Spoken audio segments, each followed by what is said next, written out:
अस्सलामुअलैकुम। हम आपको अपने चैनल लिटरेरी सर्कल में खुशामदीद कहते हैं। अच्छा, आज हम जो टॉपिक डिस्कस करने जा रहे हैं वो है फंक्शनल थीरीज़। एंड इस फंक्शनल थीरीज़ में हमने जो सबसे पहली थीरी आती है वो कैथरीन रीस की टेक्स्ट टाइप थीरीज़ है, उसको एक्सप्लेन किया है ऑलरेडी, वो वीडियो मौजूद है चैनल में।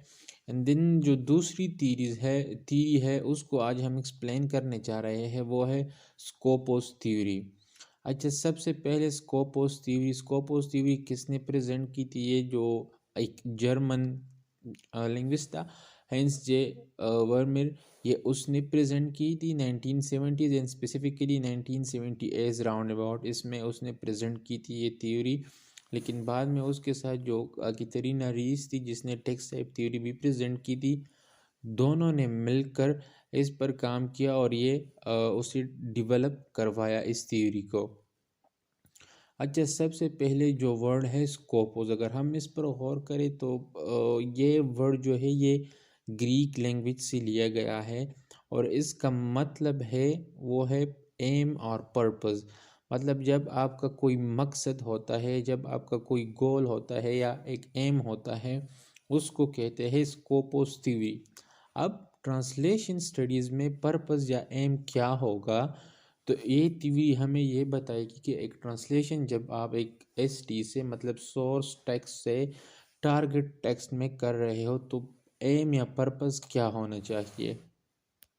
पहले हम अब इस थ्योरी की जो मुख्तलिफ डिटेल है, इन टर्म है, उनको एक्सप्लेन करेंगे।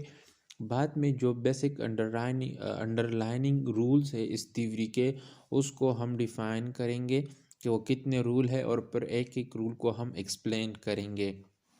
अच्छा, तो सबसे पहले यहाँ पर जो स्कोपोस है, हमने बताया कि इसका मतलब है पर्पस। यहाँ पर ट्रांसलेशन में इस चीज़ में एक is a technical term use होता है for the purpose of translation and for the action of translating. जब आप ट्रांसलेशन कर रहे हो, इस अमल को स्कोपोस कहा जाता है टेक्निकली।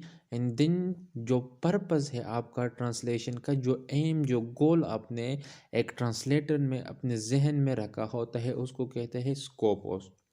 ये क्लियर हो गया।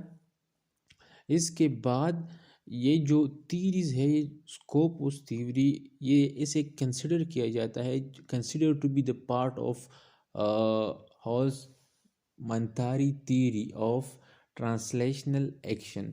जो हॉज मंटारी है उसका उसकी भी एक थ्योरी है ट्रांसलेशनल एक्शन। जो ट्रांसलेशनल एक्शन मतलब जब आप एक ट्रांसलेटर एक टेक्स्ट को ट्रांसलेट कर रहा है तो इसे कहते हैं ट्रांसलेशनल एक्शन। वो थ्योरी जो मंटारी की थ्योरी है वो टोटली इस एक्शन पर बेस्ड है। तो बाज़ लोग कहते हैं कि जो स्कोपोस थ्योरी है ये उस थ्योरी का एक पार्ट है। अच्छा, ये क्लियर हो गया। इसके बाद T is called translatum functionally adequate. अब टी जो होता है, जब एक ट्रांसलेटर ट्रांसलेशन करता है from source text, let suppose आप इंग्लिश से वुदरिंग हाइट को ट्रांसलेट कर रहे हैं उर्दू में, तो सोर्स टेक्स्ट इंग्लिश हो गया एंड टारगेट टेक्स्ट उर्दू हो गया। तो टारगेट टेक्स्ट में इस ट्रांसलेशन को कहा जाएगा ट्रांसलेटम और ये फंक्शनली एडिक्वेट होगा। अब फंक्शनली एडिक्वेट का मतलब है, जो इस थ्योरी में एक मेन टर्म है ट्रांसलेटम एंड फंक्शनली एडिक्वेट, कि फंक्शनली एडिक्वेट का मतलब है कि Y S T S to be translated.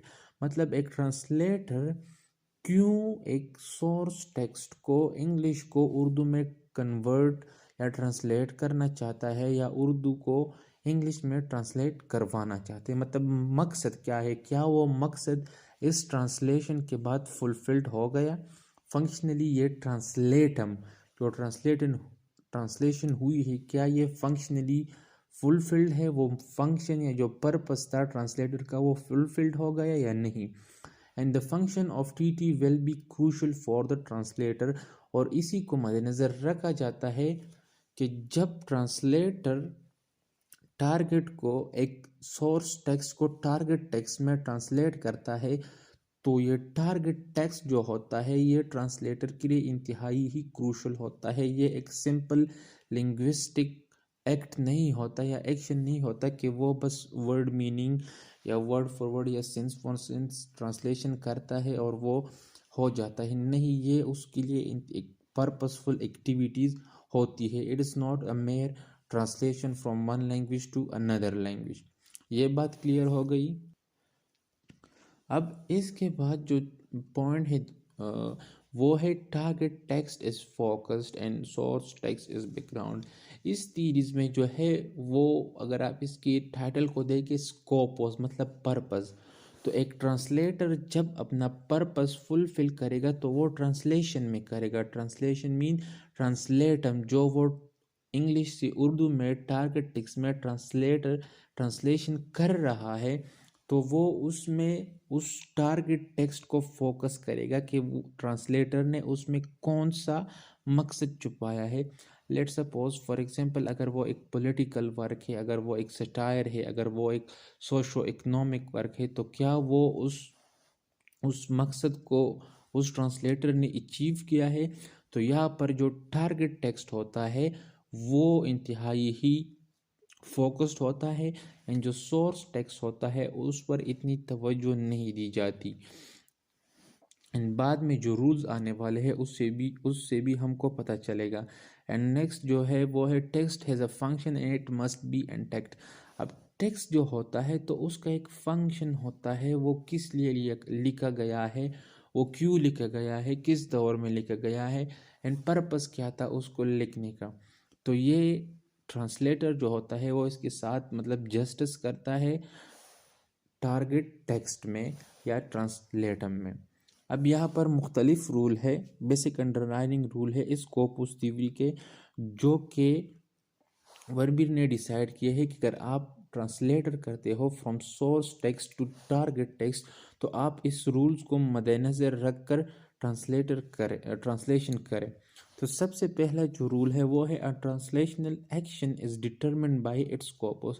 मतलब ट्रांसलेशन एक्शन जो है वो इसके एक पर्पसफुल एक्टिविटी है। ये एक just not a mere translation of linguistic term और लिंग्विस्टिक एक्शन।